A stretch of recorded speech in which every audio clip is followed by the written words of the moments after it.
Have you ever wondered why the things you deeply desire don't come true, even when you constantly think about them?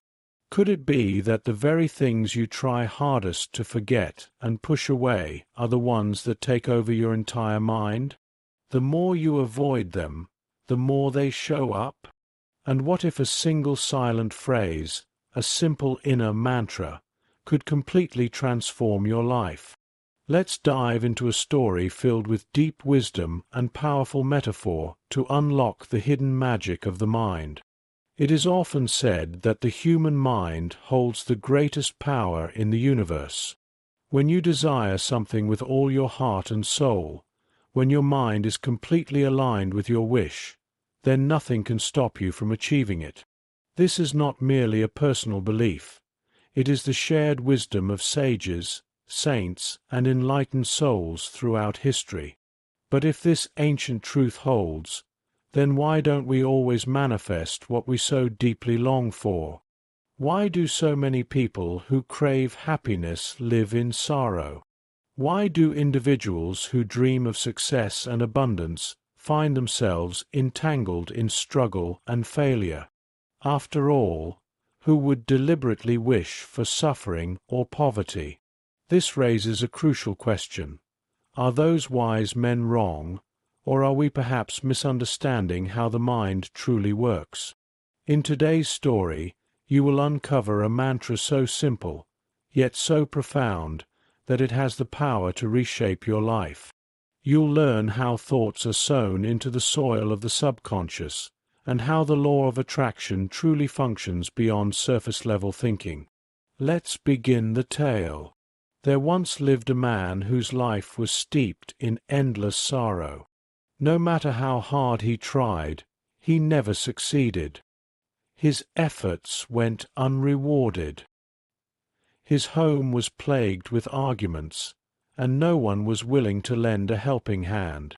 It seemed as though life had singled him out for misfortune.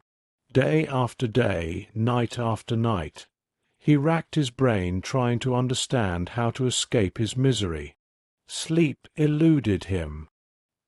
His face bore the marks of relentless worry, dark circles under his eyes, a heavy expression, and a heart filled with hopelessness.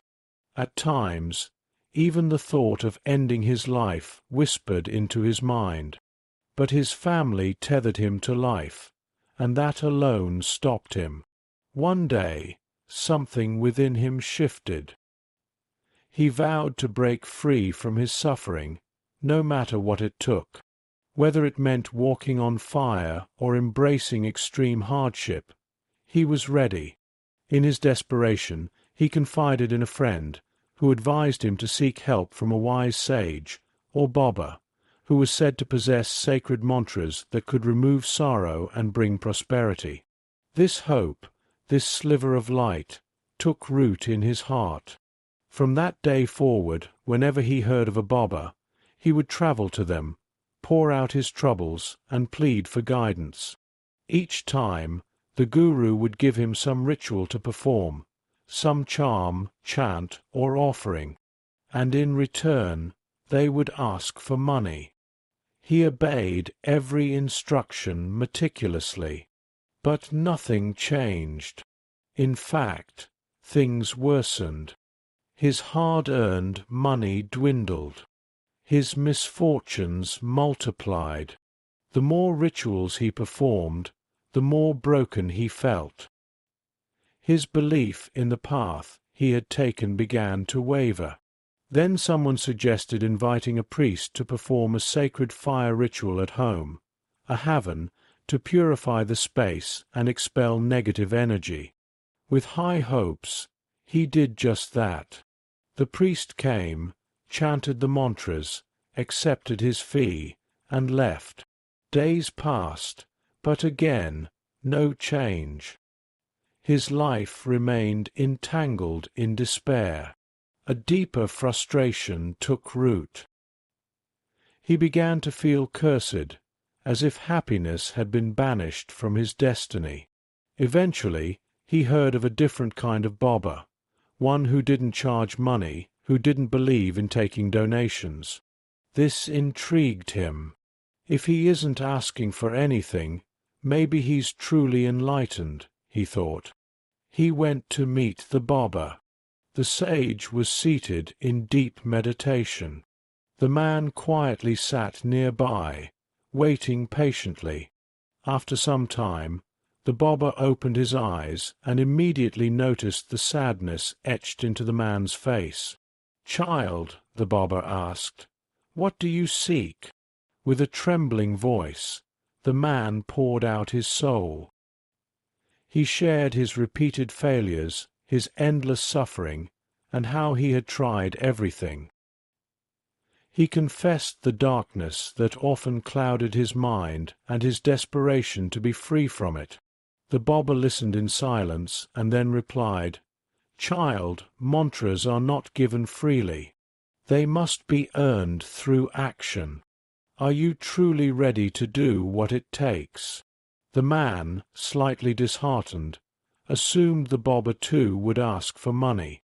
"I'll give whatever donation you want," he said quickly. "Just please give me a mantra that works." But the Baba shook his head. "I don't want your money." Surprised, the man said, "Then I'm even ready to walk on burning coals." The Baba smiled.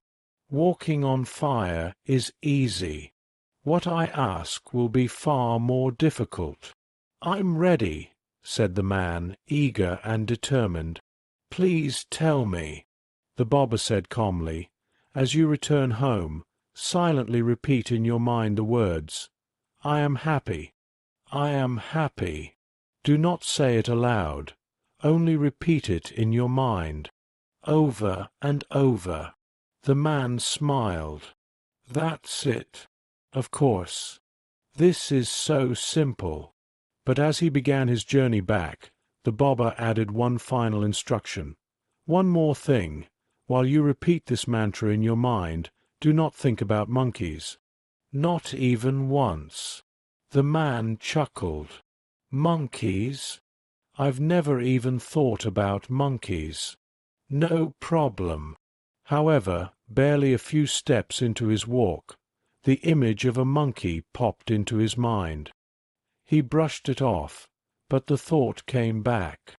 And soon all he could think about was monkeys. Monkeys swinging, monkeys jumping, monkeys everywhere. When he reached home, he was so lost in the thought that he accidentally said to his wife, "Hey, monkey lady, serve me some monkey for dinner."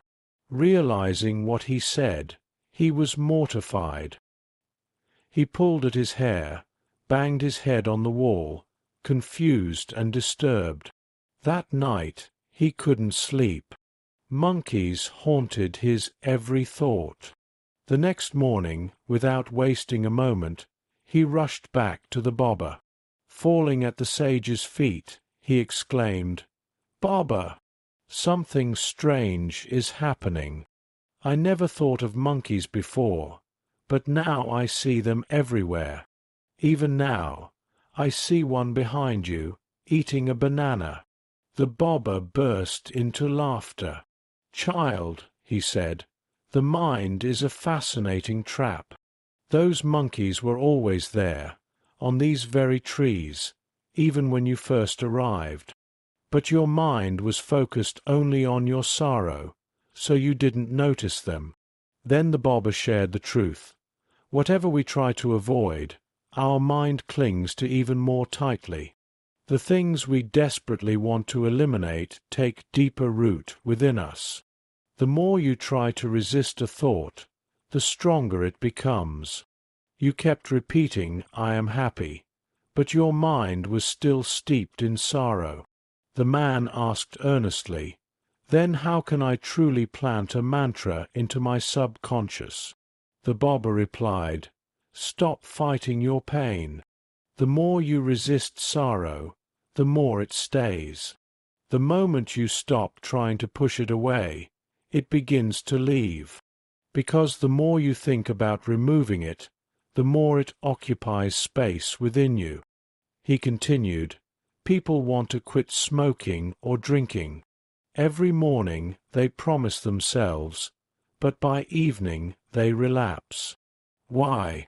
Because the mind is too focused on quitting, which increases the importance of that habit.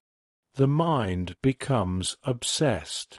Don't fight your thoughts. Walk past them with calm detachment.